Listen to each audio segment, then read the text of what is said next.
Всем привет! С вами Олеся на канале Готовим дома. Сегодня готовлю чудо-пирог с мандаринами.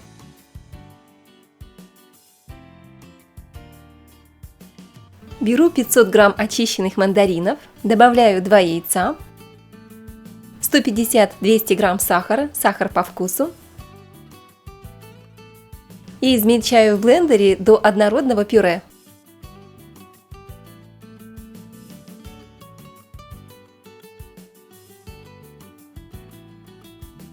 Пропускаю через сито в большую миску.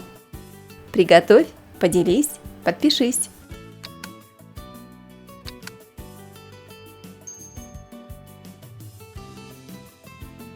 Добавляю 1,5 чайных ложки сухих дрожжей, 50 мл растительного масла,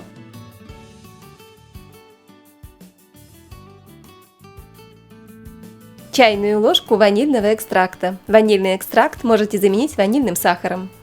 Перемешиваю. Постепенно добавляю 700-800 грамм просеянной муки. И замешиваю мягкое тесто. Не добавляйте сразу всю муку, ориентируйтесь по консистенции вашего теста. Миску с тестом накрываю полотенцем и оставляю в теплом месте на 1-1,5 часа. Тесто получается необыкновенное, желтое, как цыпленок, мягкое, нежное и воздушное. Работать с ним одно удовольствие. Делю тесто на несколько частей. Каждый кусочек подкатываю в шарик и разминаю в лепешку. В середину кладу ложку шоколадной пасты. Можно положить просто кусочек шоколадки. Защипываю края. Вот такой аппетитный и румяный колобок у нас получился. Так и хочется съесть его.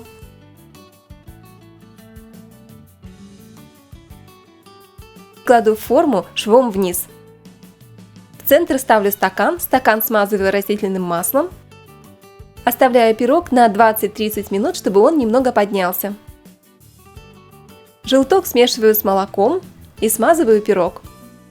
Духовку разогреваю до температуры 180 градусов и выпекаю пирог 25 минут до золотистого цвета. Уже не терпится попробовать кусочек пирога. Он такой нежный и воздушный, напоминает тесто для куличей, а в серединке самый лакомый шоколадный кусочек. Пожалуйста, не забудьте поделиться рецептом с друзьями в соцсетях, если он вам понравился. И подпишитесь на наш канал. Вас ждет еще много вкусных, проверенных рецептов.